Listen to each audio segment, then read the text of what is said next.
plus little elections is a significant one. What we haven't seen enough of from any of this polling data, although they're likely to change hands, is data, but there isn't enough data. And really, the national level swing is irrelevant. What really matters is the swing in these seats. And that'll be really what determines the scale of the result on Thursday. When it comes to those seats, it's clear as mud as to what exactly the impact will have been from these two terrorists on Tuesday, talked up security in the wake of those attacks. I mean longer prison sentences for those convicted of terrorist offences. I mean making it easier for the authorities to deport foreign terrorist suspects back to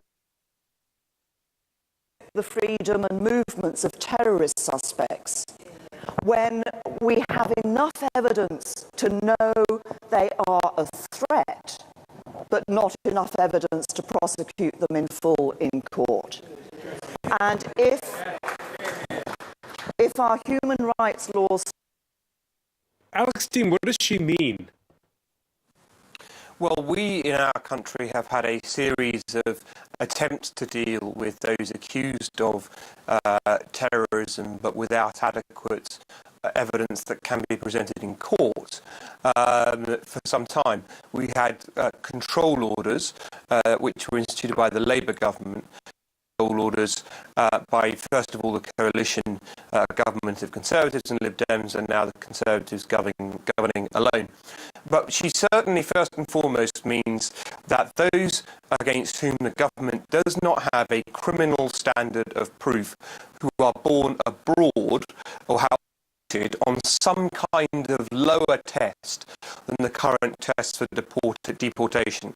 That test hasn't been to deliver, especially with the popular will of the country behind it, and with the fact that visiting another country is a privilege and not a right that foreign nationals have. The much harder thing for government to deal with, not just our government, but governments around the world, is your citizenship. And that's the part that I think is going to be trickiest for whoever wins this election. We all assume it's going to be the Conservative Party. I think the Conservative Party will win. But whoever wins the election, the hardest question is going to be, what do you do with people who are feared to be involved in terror, to actually convict them, but you can't deport because they're your own citizens? And I think the first thing that's likely to have happen is some kind of control over the display of material that is connected with terrorism.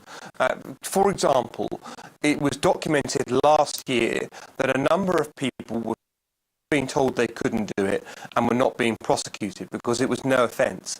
And in fact, one of the attackers involved in the most recent London Bridge attack was recorded in a television programme broadcast on UK TV doing exactly that last year. So I think that kind of activity no doubt be other measures that Theresa May looks to consider, but I think that's the most likely first port of call. Nina Schick, have the most two recent ones, could you say they've also changed the campaign? Well, I think that certainly this is an issue that the UK, as has been well documented, known, has been a very relevant and sadly an issue that's been happening here for years, going on from the 7/7 attacks. So it's something that all Londoners and all, of course, the quick succession of these events has been very traumatic for the public imagination, but as you can see, especially in London and in Manchester, people have been very resilient in the face of terror. And, of course, it's impacted the campaign because when Theresa May called the election on the question of Brexit, and of course these events have changed it insofar as it's become a lot more about terrorism and security, and of course there were other was not able only to talk about Brexit.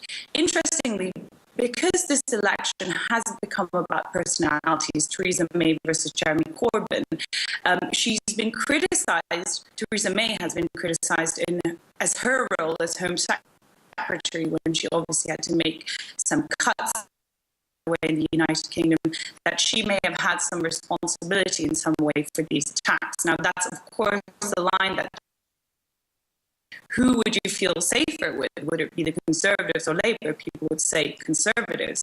But because of Theresa's made position as Home Secretary and those cuts that were made under her tenure, I think that, as mentioned, I don't think that people think that Jeremy Corbyn would be a better leader when it comes to security or terrorism issues. Mike Finn, do you agree? Yeah, picking up on Nina's point, traditionally, Conservative leaders would have been very comfortable with personalisation in making it about personality politics in relation to strong leadership and security issues. That isn't quite what's panned out, particularly since the London attack. And the issues also surround some of the emerging findings in relation to London, with a reporter emerging here in Britain today that one of the suspects was on a watch list, etc. And this gets to the Corbyn agenda about cuts and resourcing and do the police have enough?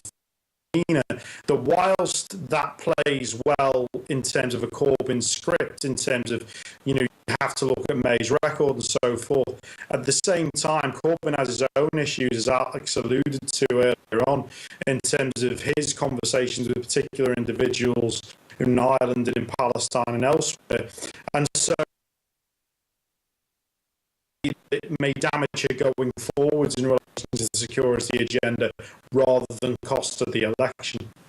May damage her going forward? What does that mean?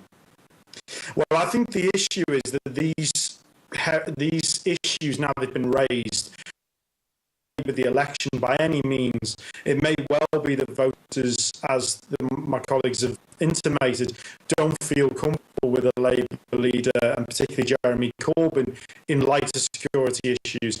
But those questions are now out there, and particularly the government into foreign regime support for particular institutions in the UK that may sponsor radicalisation. Those questions are now in the open, and they do play directly to Theresa May's record as Home Secretary and now as Prime Minister. So I think she could still win the election. She could still be seen as the more credible one on the other side of the election. All right, when we come back, we're going to see what the other issues are that have been high on the minds of voters on the eve of this snap general election. Stay with us. You're watching the France 24 debate.